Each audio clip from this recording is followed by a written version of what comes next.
Hola, bienvenidos a un nuevo vídeo de La Cabeza de Eva. Hoy traigo un vídeo un poquito diferente porque quería hablaros de Viktor Frankl y de la logoterapia, que en principio no tiene mucho que ver con las personas de altas capacidades, puesto que esto no es una teoría específicamente dedicada a personas con altas capacidades. Sin embargo, por una serie de motivos, Viktor Frankl y la logoterapia andan por mi vida y pensé que, al igual que a mí siempre me ha resultado muy interesante, os podía resultar también a vosotros, pero hago desde el principio este disclaimer para deciros que en realidad, salvo porque el propio Viktor Frankl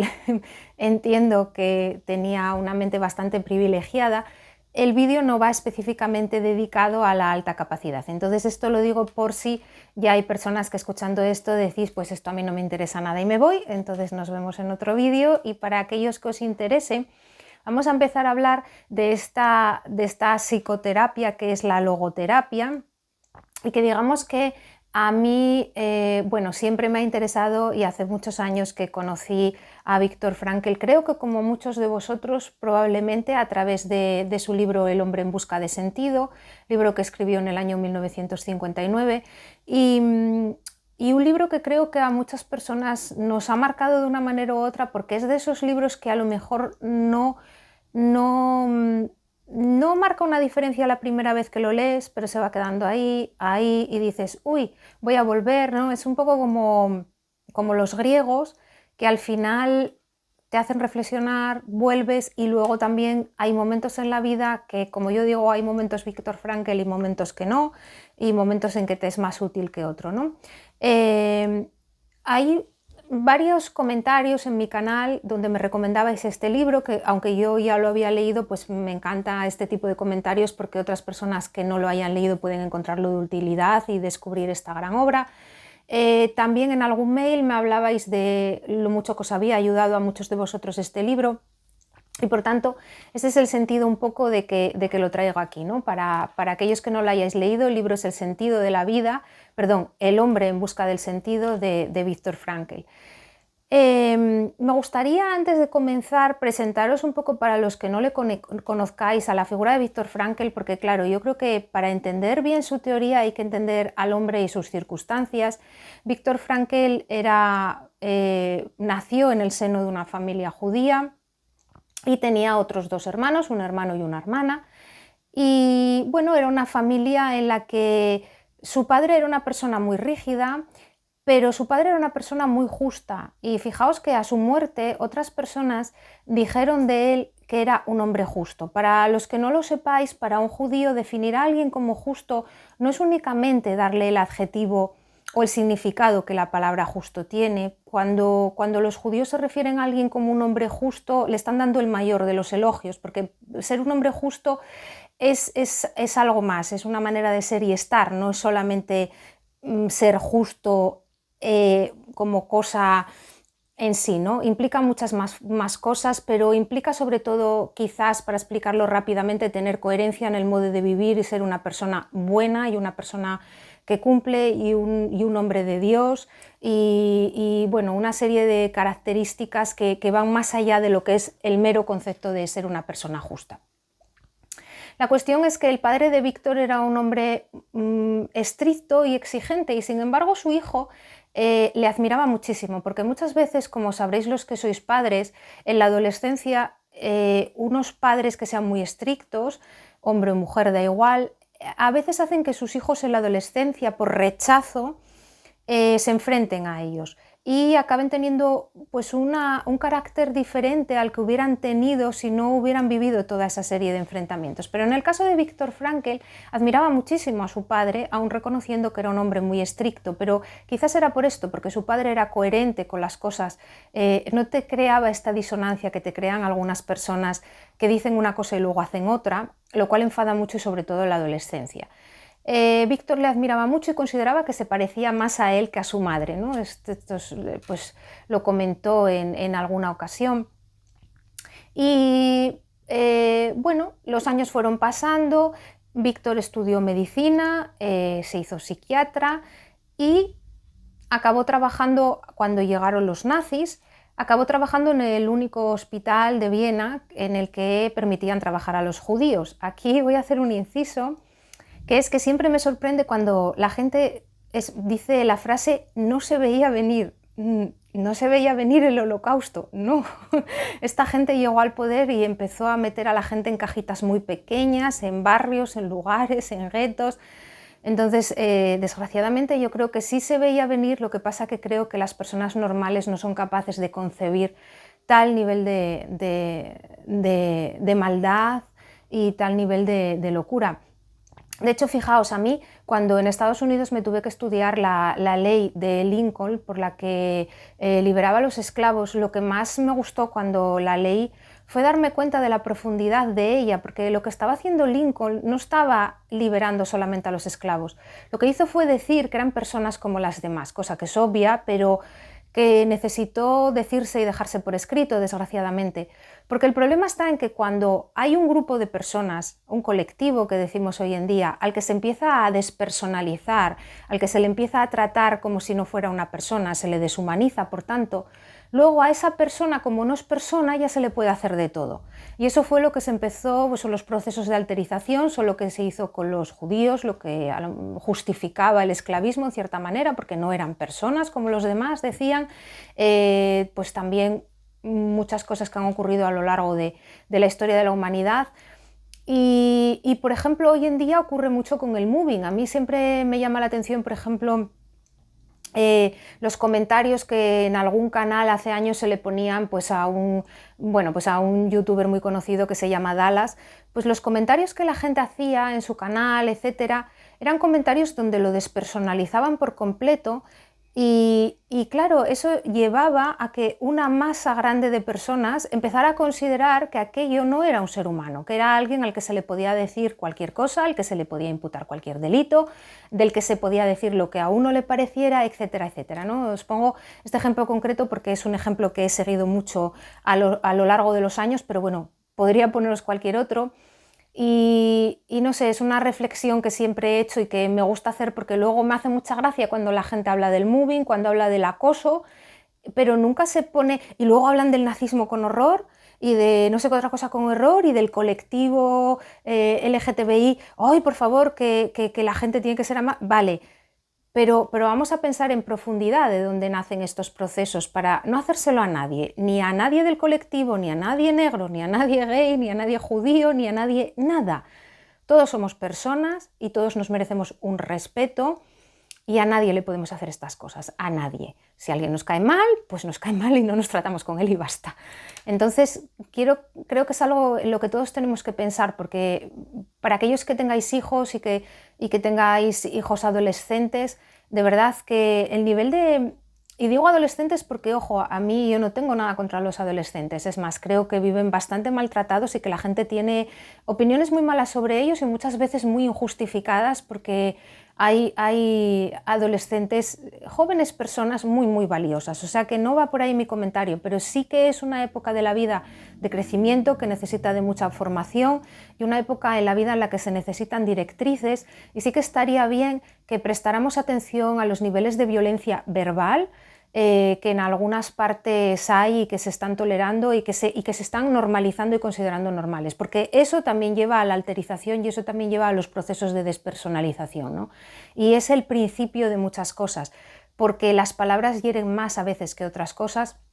porque al final nuestro cerebro lo que procesa son palabras, no golpes, pensadlo así. Entonces, para nosotros al final la palabra es lo que compone nuestro mundo, lo que lo teje y lo que hace que para nosotros algo sea verdad, que sea una palabra que entre en mi pensamiento. Entonces a mí me llaman estúpido y para mí eso tiene mucho más valor que otras cosas, ¿no? Pero bueno, he hecho este súper largo paréntesis en el que os he comentado estas cosas. Voy a volver a Víctor, al que habíamos dejado haciéndose médico y trabajando en el único hospital que podían trabajar los judíos. Y luego en el año 44 pues llega los campos de exterminio y él y toda su familia, él para ese momento se había casado, en un momento dado intentó, le habían concedido la visa a Estados Unidos, pero le llegó tarde. Cuando él ya vio cómo se estaban poniendo las cosas, la solicitó y digamos que entre que le llegaba y no, estuvo pensando que solo se la daban a él. Él se había casado con una chica que era enfermera de su hospital, pero vio que a sus padres no se lo iban a dar y y no quiso irse sin sus padres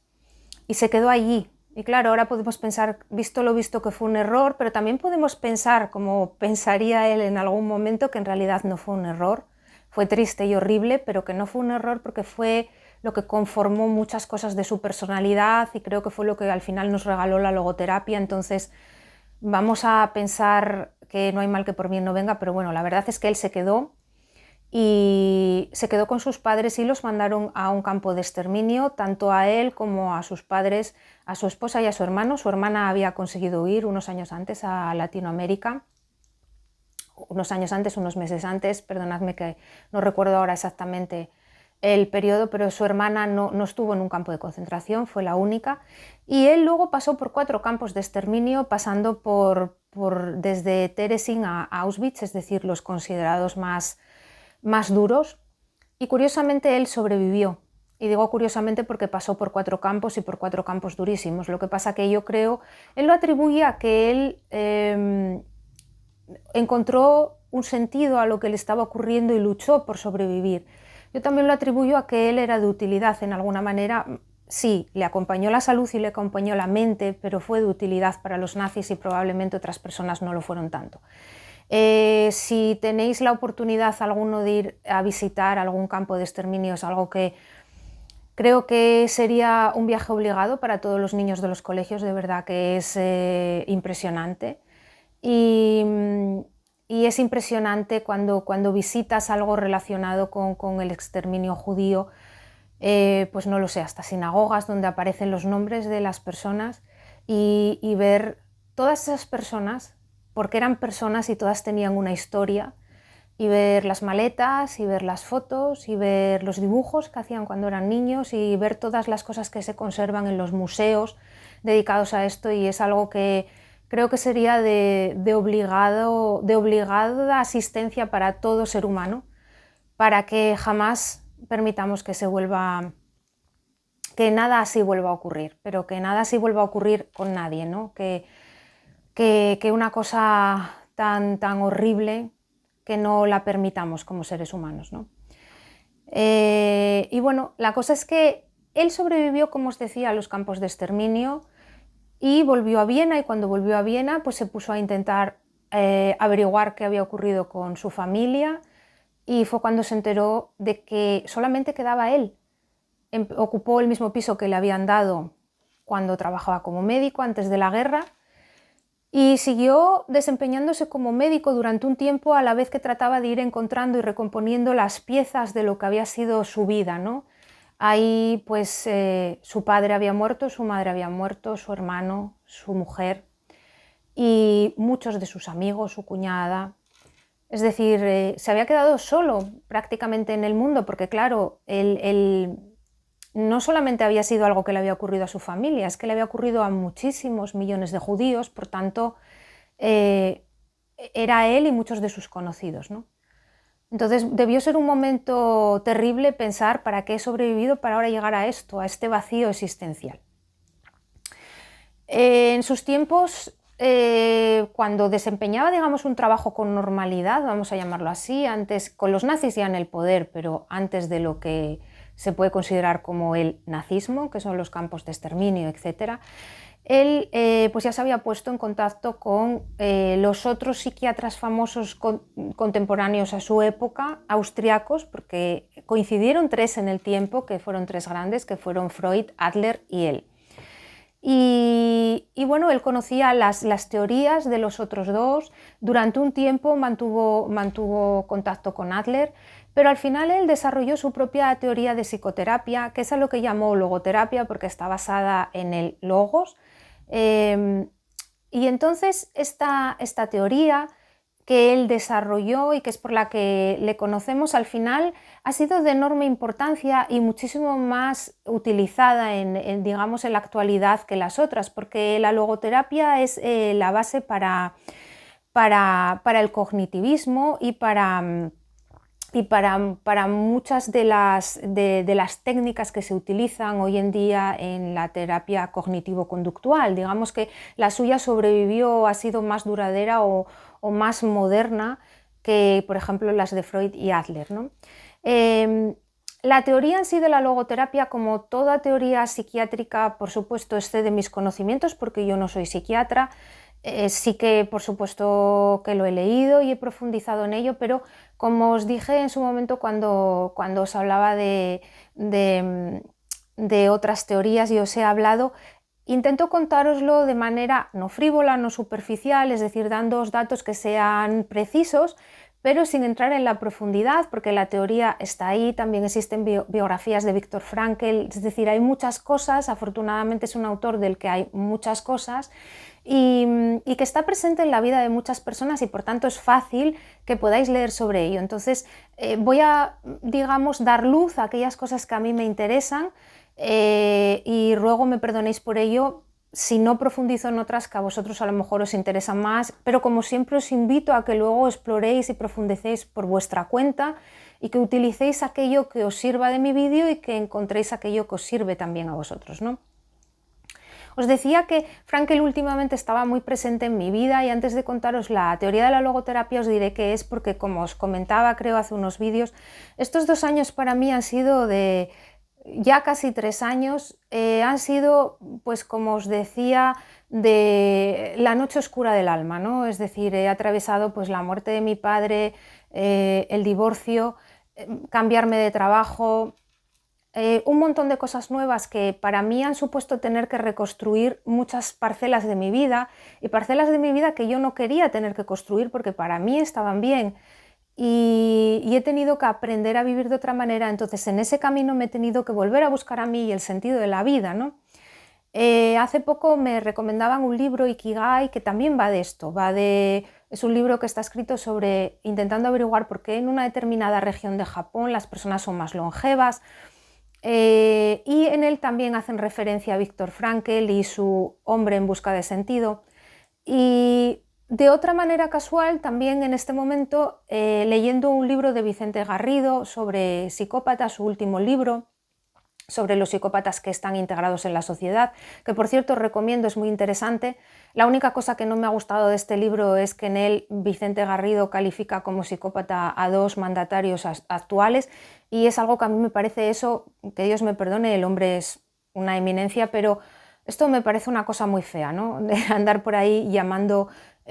psicópatas a unos y otros sin tener datos reales, solamente por lo que tú ves y realmente es que los políticos, si nos vamos a poner así, pues la opinión que muchos de vosotros y que yo tengo puede ser la que sea, pero no sé, poner por escrito cuando eres una persona tan importante como Vicente Garrido, que tal o cual persona es un psicópata, no sé, no lo encontré apropiado y no me agradó. Pero lo demás es un libro estupendo y os lo recomiendo si estáis interesados en el tema. Todos los libros de Vicente Garrido son muy didácticos y son muy interesantes. Pues en el libro él mencionaba a Viktor Frankl porque digamos que la teoría de Viktor Frankl nos habla de algo de lo que los psicópatas son incapaces, que es encontrar el sentido de la vida, porque para él el sentido de la vida solamente lo podían encontrar aquellas personas que tenían una parte espiritual en sí mismas. Os he querido por eso contar un poco de la biografía de Viktor Frankl para que entendierais de dónde venía, porque Viktor Frankl pertenecía a una familia religiosa, pertenecía a una familia judía, su padre era una persona que era considerada justa, por tanto era una persona que era religiosa y era una persona que tenía unos determinados valores en la vida y unos valores tradicionales y unos valores que para él eran muy importantes y unas líneas muy claras entre lo que era el bien y el mal. Y luego, por supuesto, una parte espiritual grande y desarrollada que yo creo que, y aquí sí creo que es una parte que ya lo hablábamos cuando la pirámide de Maslow, ¿no? Creo que es algo que casi todas las personas con altas capacidades tenemos, todos somos muy espirituales o la gran mayoría. Ojo, no estoy hablando de creer en Dios o ser religioso porque no es exactamente lo mismo, sino ser espirituales. Yo soy una persona muy espiritual y en mi caso, yo sí que soy una persona que soy cristiana y que tengo esa fe, pero como os decía un día, yo estoy encuadrada en la Iglesia Católica porque he nacido aquí. Si hubiera nacido en la India, pues a lo mejor tendría otra religión y también creería en Dios y también sería espiritual, ¿no? Entonces, no quiero confundir o que la gente confunda la espiritualidad con una creencia determinada o un Dios determinado, que además para mí Dios es Dios y todos son el mismo. y simplemente las religiones es como los diferentes idiomas, diferentes maneras de acercarse y de hablar de lo mismo. Y bueno, la cuestión es que sí que creo que las personas con altas capacidades somos personas con una gran espiritualidad y por tanto, quizás por eso esta teoría a todos nosotros, en el momento en que la hemos descubierto, nos ha resultado tan afín y que no siendo una teoría para personas con altas capacidades, como os decía al principio, específicamente destinada a nosotros, yo sí creo que ese punto que tiene en el cual nos sentimos identificados con que se nos diga que la falta de fortaleza, digamos, en esa parte espiritual es la que nos puede llevar a tener problemas o alteraciones, vamos a decir, emocionales, creo que es algo que conecta mucho con nosotros porque tenemos esa parte muy desarrollada, ¿no? Viktor Frankl era una persona, como podéis imaginar, con una enorme resiliencia. Sobrevivió a 4 campos de concentración, pero claro, sobrevivir a un campo de concentración no es como sobrevivir en la isla de los famosos. Es decir, no solamente sobrevivir al hambre, al frío, a la arena que se te mete en los pies, a la dureza, al trabajo. No, es sobrevivir a la desesperanza, al dolor, a la enfermedad, a la falta de comida, a que te traten como una basura, a que te escupan, a la despersonalización, a ver morir a las personas, a ver morir la esperanza, es sobrevivir a muchísimas cosas que nos convierten en humanos. Entonces, ¿cómo se puede sobrevivir a todo eso, no? Pues un poco, conectando estas dos figuras, pues es un poco como sobrevivió Mandela a la cárcel, porque la libertad está en mi cabeza y la libertad está dentro de mí. Y la libertad, y aquí es algo que Frankl, yo creo que fue el primero que enunció y que luego es algo que ha cogido mucho el cognitivismo y lejanamente ya Instagram y sus frasecitas, pues la libertad que tenemos siempre es la libertad de elegir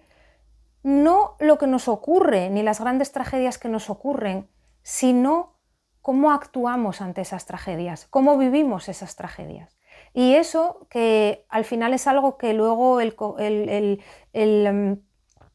cognitivismo ha cogido y otro tipo de terapias posteriores y que es algo que se utiliza mucho también hoy en día para los tratamientos cognitivo-conductuales,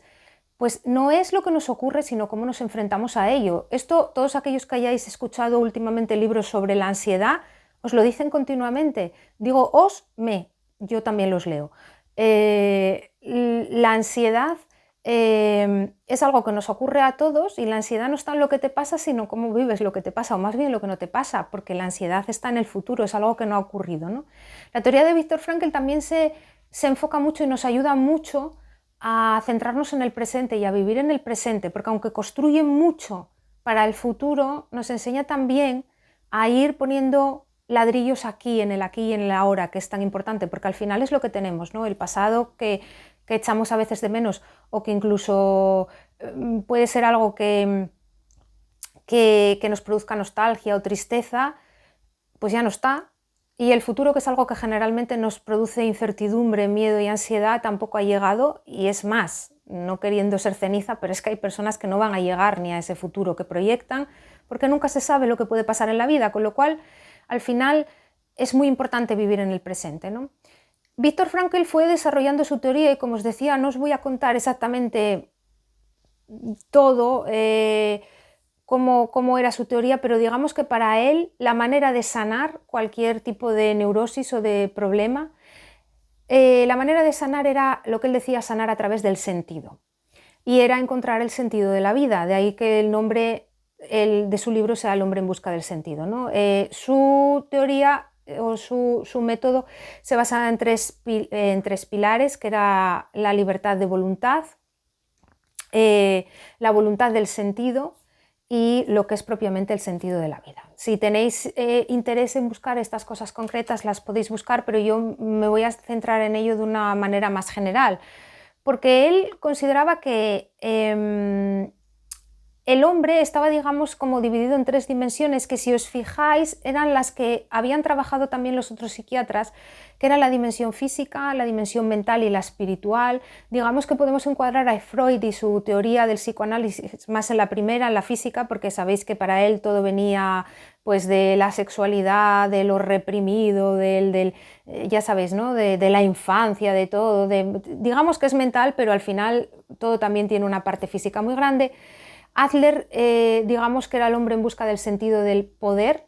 y para Frankl todo estaba en esa otra dimensión espiritual, que para él la falta de fortaleza en esa dimensión espiritual era donde se situaban todos los problemas y todas las neurosis y todos los problemas y los desequilibrios psíquicos. La cuestión es que su modo de terapia era un modo muy charlado, muy hablado, que también luego han cogido, bueno, esto ya lo había hecho Freud, ¿no? Lo de hablar, pero la diferencia es que en el método, digamos, anterior, o los métodos anteriores, el paciente llegaba, se echaba en un sofá y se dedicaba a hablar él, a charlar, y el otro apuntaba, ¿no? El doctor apuntaba. Mientras que aquí hay un diálogo socrático, que de hecho es una de las partes de su teoría y que luego también ha cogido el cognitivismo, que es este charlar contigo, yo te hago preguntas, que también se utiliza mucho en mentoría, que es el te espejo las cosas, te las escupo, te las repito, muchas veces incluso te refraseo, te digo lo que tú me has dicho, porque a veces cuando dices una frase te parece que tiene toda la lógica y todo el sentido, pero cuando la otra persona te la devuelve, dices, de repente ya no tiene tanto sentido, ni me suena tan lógica, ni me suena tan bien. Entonces, su método, digamos que era de interpelar y era un método socrático. Y una de las preguntas que una vez le preguntaron, ¿no? ¿Qué le preguntaba él a una persona cuando llegaba a su consulta y le decía, bueno, hola doctor, pues mi problema es que me quiero morir o que quiero irme, si no os importa no voy a decir la palabra concreta porque esto lo penaliza mucho YouTube, y quiero que el vídeo pueda ser visto también por niños en caso de querer verlo, entonces prefiero no decir según qué palabras. Entonces, cuando les preguntaba a las personas, cuando una persona le contaba, pues mire, me he querido ir y porque no estoy bien aquí, porque estoy, pero no estoy bien, él siempre le preguntaba a la persona, así como se dice en mi tierra, cara a perro, le decía, ¿y por qué no lo has hecho? ¿Qué te lo ha impedido? Claro, hacerle a una persona que te está contando algo tan duro, en lugar de decir, ay, pobrecito, ay, cómo lo siento, ay, cuéntame, ¿tienes algún trauma de la infancia? O como hubieran hecho otros psiquiatras, o escucharlo, él directamente cogía el toro por los cuernos y decía, vale, ¿qué es lo que te lo ha impedido? ¿Y por qué hacía esa pregunta? Porque lo que te lo ha impedido, por lo que estás aquí hoy buscando ayuda, por lo que te lo ha impedido, por lo que te has agarrado, ese hilito que has encontrado, del que te has colgado, es el que tenemos que hacer muy fuerte. Ese es el hilito que ahora tenemos que engordar y convertirlo en una liana muy grande de la que te puedas colgar y volar con ella hacia un lugar mejor, ¿no? Pero mejor en esta vida. Entonces, digamos que el método, él encontró esa fortaleza dentro de sí mismo, esa resiliencia, y lo encontró porque él encontró el sentido de la vida, es decir, en su desgracia, en su tragedia, en los campos de concentración y en todo aquello que estaba ocurriendo, él encontró el sentido que para él fue, después de observar a mucha gente que perdía la fe, que se dejaba ir, que se dejaba que aquella ola les pasara por encima, y que se dejaba morir de alguna manera, porque cuando la esperanza muere, nosotros no nos morimos el día que nos morimos el día que dejamos de luchar, el día que dejamos de tener esperanza, el día que dejamos de querer asomarnos a la ventana al día siguiente, el día que dejamos de sentir mariposas en el estómago por cualquier cosa, o que dejamos de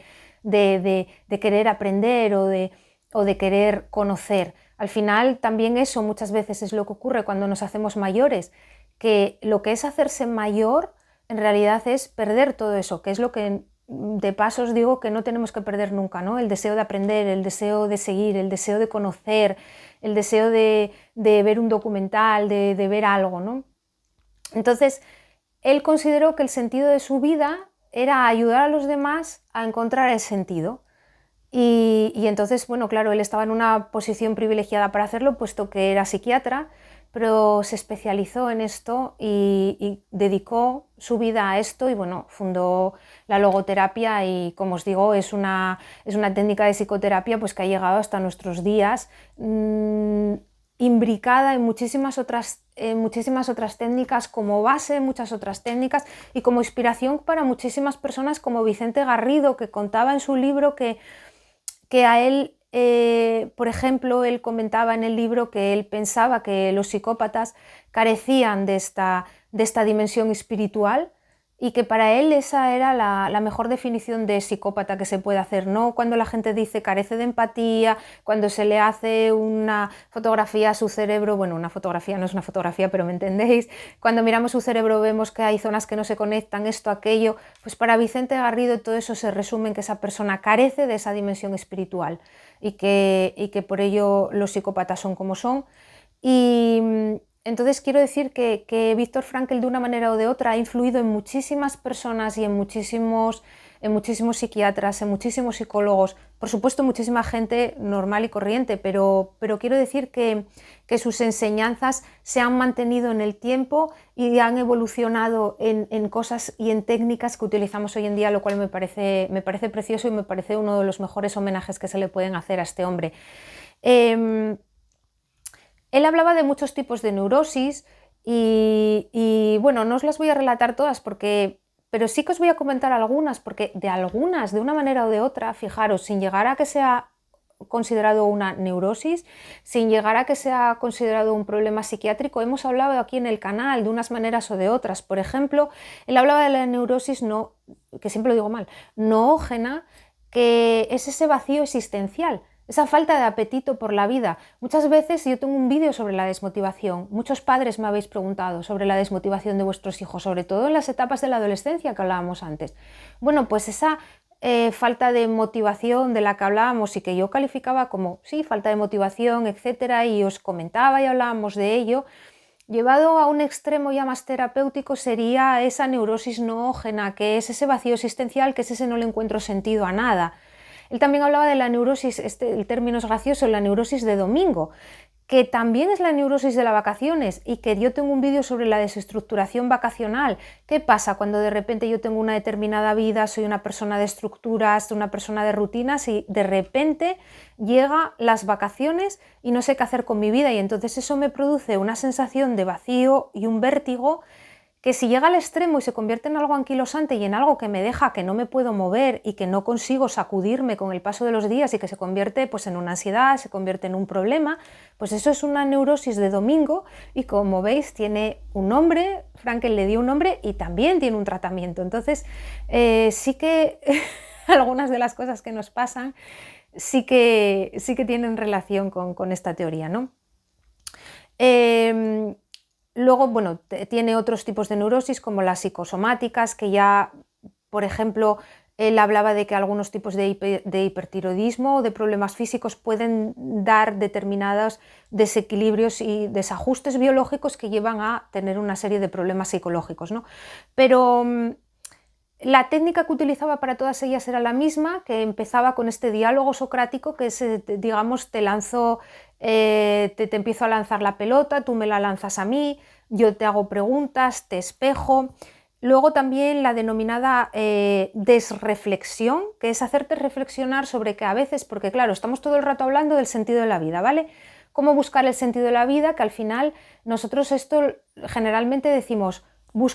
¿cuál es el objetivo de mi vida? Buscar objetivos. Pero es que objetivo suena más pequeñito, porque objetivo parece que es algo alcanzable y que el día que se alcanza se terminó. Mientras que el sentido de la vida tiene que ser algo más grande y que impregne toda mi vida, como le ocurrió a él cuando encontró el sentido de la suya, que fue algo que vertebró toda su vida profesional y personal desde que salió por la puerta del campo de concentración hasta que se murió, que por cierto afortunadamente se murió pues con una edad bastante de mayor, vamos,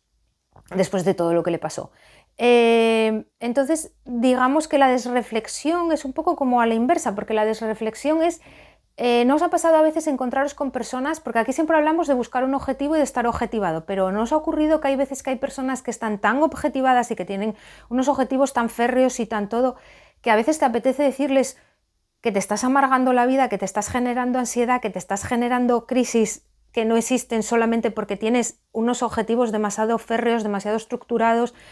objetivos demasiado objetivos, y perdonadme que, que lo repita, ¿no? Entonces, digamos que eso también es causa de ansiedad y era una parte de su terapia, ¿no? Reflexionar sobre eso, porque también hay personas a las que les ocurre. La confrontación, como os decía, ¿no? Confrontar a la persona con sus pensamientos, con sus estructuras, con las cosas que dice, con su manera de pensar, para que la persona reflexione sobre ello, porque, bueno, esto es, ya os he hablado en algún vídeo de las distorsiones, de los sesgos, es decir, y ahora mismo estoy leyendo un libro que me está interesando muchísimo sobre precisamente eso, ¿no? Sobre los hemisferios cerebrales y sobre, sobre lo mal que pensamos y sobre nuestro pensamiento y sobre los problemas que nos genera, y es muy interesante. Me gustaría hacer un vídeo también sobre esto cuando termine, comentándoos un poco todos estos aprendizajes, y por si os interesa a vosotros también profundizar en ello, porque a mí también me ha ayudado mucho. Y bueno, al final, como veis, el método de Viktor Frankl se basa un poco en la reflexión, no un poco y un mucho, se basa en la reflexión, que es a lo que, digamos, como colofón, pero no como fin del vídeo, me gustaría invitaros a todos vosotros, porque yo no sé si vosotros todos sabéis cuál es el sentido de vuestra vida, y en algún momento de la vida que el sentido de la misma puede cambiar. Más que el sentido de la vida probablemente no debería cambiar, pero por ejemplo en mi caso personal, que durante muchísimos años el sentido de mi vida estaba muy ligado a la formación de mi familia, a mi hogar. Por supuesto yo trabajaba, no tiene que ver, pero me refiero a ese núcleo, y de repente pues los dioses dieron una patada y todo eso se desmoronó, y mi vida se quedó, no sin sentido, pero se quedó como desnortada, y tuve que volver a, como os decía antes, a replantearme un montón de cosas para volver a encontrar mi lugar. Para mí otro de los sentidos de mi vida es este canal. De una manera muy modesta, muy pequeña y muy diminuta, yo trato de aportar mi grano de arena y mis conocimientos para que las personas con altas capacidades sufran menos y encuentren su camino y aprendan a conocerse mejor a sí mismas para sacar lo mejor que tienen dentro de sí, y sobre todo para estar más armónicos, que no más felices, porque la felicidad es un estado que no se prolonga en el tiempo, pero la armonía sí, y el equilibrio, ¿no? Entonces, para mí el estado ideal es un estado de equilibrio y de armonía y de serenidad. Y ese también es, para mí eso es algo que da sentido a mi vida, pero también he tenido que buscar otros mini sentidos en otros aspectos, y he reflexionado mucho, y es a lo que me gustaría invitaros a todos vosotros, ¿no? Y para hacerlo, si no tenéis la oportunidad o no queréis ir a un psicólogo, no queréis ir a un psiquiatra y queréis hacerlo vosotros en vuestra propia casa, yo os diría que el comienzo, y creo que ya os lo he dicho muchas veces, pero por lo menos a mí es un lugar de inicio que a mí me ha ayudado mucho, que es ver cuáles son vuestros valores en la vida, es decir, qué es lo que os mueve, qué es lo que para vosotros es importante. Entonces, como os decía, buscáis una lista de valores en internet, y de esa lista intentáis hacer enumerad cuáles son los 10 que más aparecen en vuestra vida o que son para vosotros los más importantes, y luego dentro de esos, pues lo que hacéis es categorizarlos desde el 1 al 10, cuál es el valor más importante en mi vida, y cuál de esos 10, siendo muy importante porque está en la lista de los 10, es el menos importante. Es un trabajo complicado y es un trabajo de reflexión, porque pareciendo muy tonto, cuando uno lee la lista de valores, que hay montones de valores, dice, este me vale, el otro, yo también tengo esto, me gusta el otro. Y claro, os he dicho 10,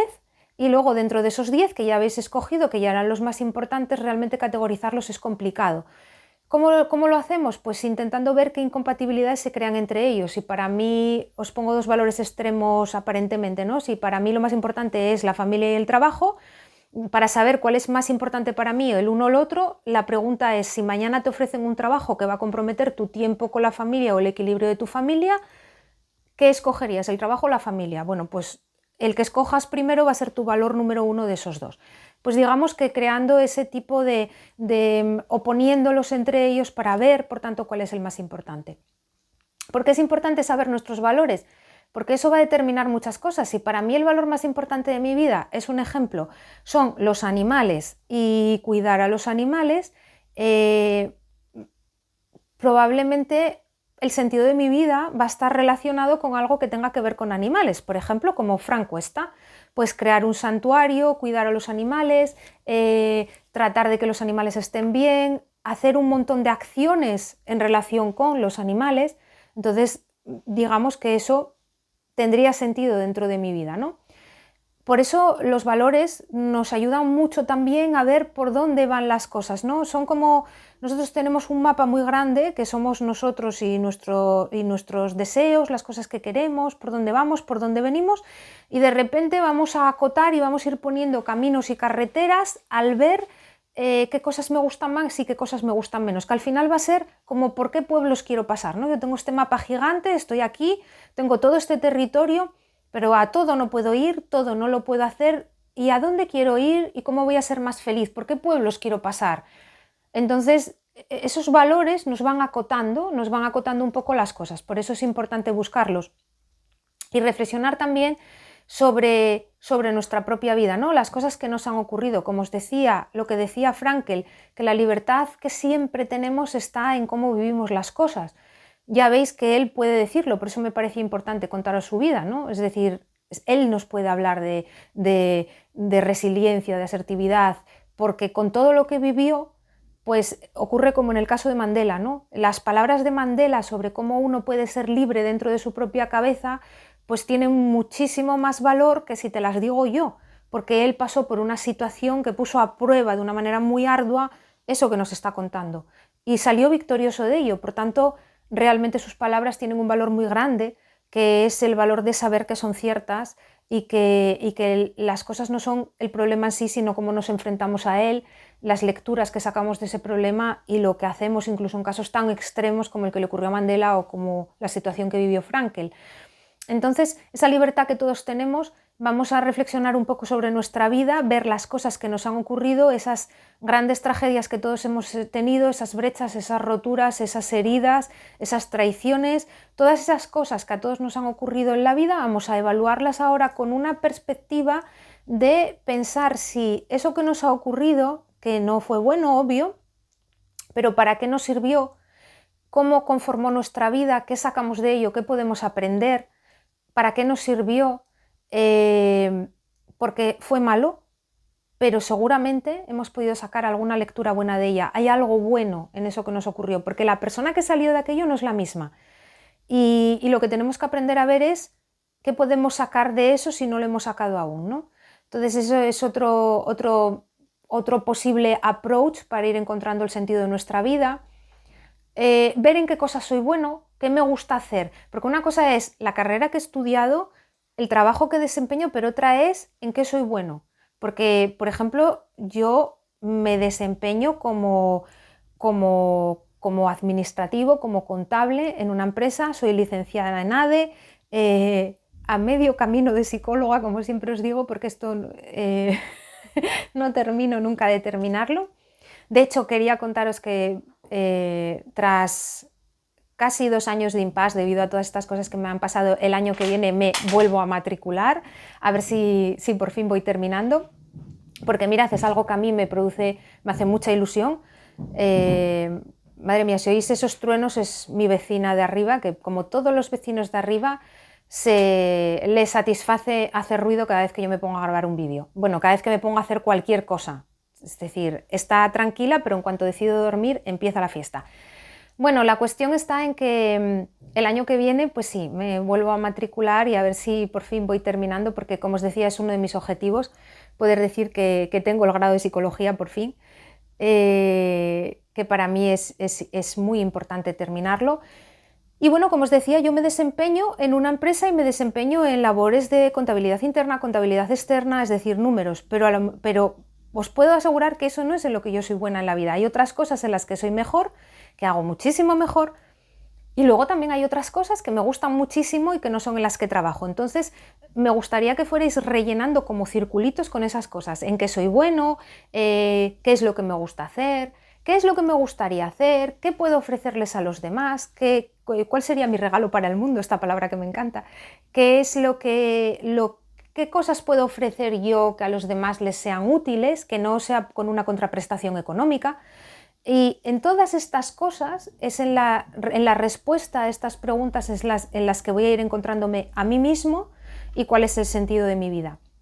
¿Y cuál es la importancia de encontrar el sentido de la vida? Porque cuando encuentras el sentido de la vida, cuando tu vida tiene un sentido, ya no tienes ese vacío existencial, ya no tienes esa tristeza, esa desesperanza, ya no tienes esa neurosis noógena, y ya sabes por qué te levantas todas las mañanas. Y cuando tú tienes un objetivo y sabes por qué te levantas por las mañanas, por muy fuerte que venga el viento, tú viene el viento fuerte, pero te agarras a la farola que hay con muchísima más fuerza porque dices, che, viento, cuidado, porque yo es que tengo muchísimas cosas que hacer, o sea, tú a mí no me vas a tirar, tengo mucho que hacer. En cambio, cuando estás en ese vacío y cuando no encuentras, pues a lo mejor dices, que me lleve el viento, ¿entendéis? Entonces, por eso es tan importante encontrar el sentido de la vida. Y por eso me parecía tan interesante hablaros de ello y invitaros a que busquéis el sentido de la vuestra si es que no lo habéis encontrado, que me haría súper feliz que muchos de los que me estáis escuchando lo hayáis encontrado ya y sepáis cuál es el sentido de vuestra vida, más allá de los objetivos a corto, medio y largo plazo, que eso es diferente. Es decir, llegar a ser presidente de Estados Unidos, llegar a, no sé, casarme y tener 3 hijos, ascender en el trabajo, comprarme un coche. Sí, son objetivos a corto, medio, largo plazo, pero no son el sentido de la vida. El sentido de la vida es algo más transversal, es algo más grande y es algo que nos contiene de otra manera y que también es mucho más difícil de encontrar, pero mucho más satisfactorio. Y que a veces, ojo, que no tiene que ser nada material ni nada enorme. Puede ser simplemente, el sentido de mi vida es hacer feliz a mi familia de manera global, a todos los miembros de mi familia, ¿no? Ser el pegamento que une a toda mi familia, primos, tíos, hermanos, esa persona a la que siempre pueden acudir, esa persona que siempre está ahí. Pues esa persona que creo que muchos de nosotros podemos tener en nuestras familias y que es tan importantísima esa persona, bueno, pues ese puede ser el sentido de la vida para alguien y es tan importante como aquel que tiene un sentido de la vida como el de Frank Cuesta y que ha llegado a un lugar como él y al que todo el mundo conoce, ¿no? Porque él es muy conocido, pero hay gente que también tiene otras metas y otras cosas que dan sentido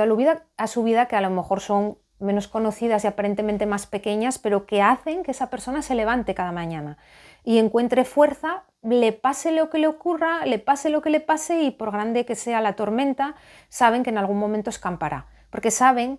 que tienen eso ahí siempre, ¿no? Entonces os invito hoy a encontrar el sentido de la vuestra, os he dado algunos pequeños tips sobre cómo buscarlo, también podéis leeros, por supuesto,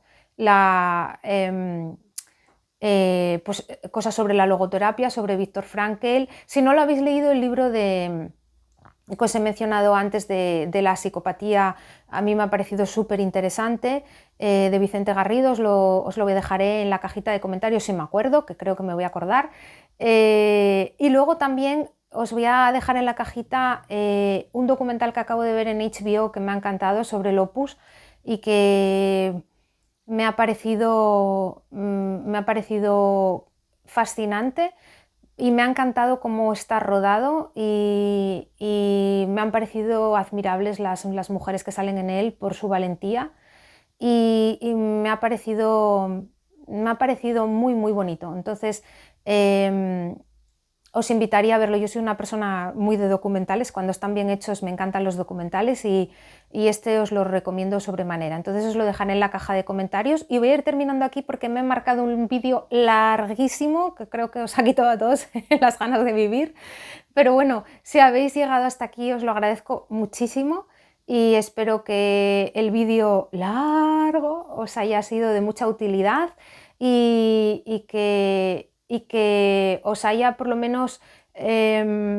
interesado y que os haya espoleado un poquito para decir, voy a ver si encuentro el sentido de mi vida, para ser una de esas personas súper longevas, porque de hecho se supone que cuando encuentras el sentido de la vida y vives alineado con él, vives más y mejor. Y llegas a ser uno de esos señores japoneses que tienen 90 años y se agachan, se levantan y hacen 1000 cosas y dices, pero ¿cómo es posible esta persona? Pues porque ha encontrado el sentido de la vida, bueno, y porque se alimentan bien. En fin, gracias por estar ahí y hasta el próximo vídeo. Chao.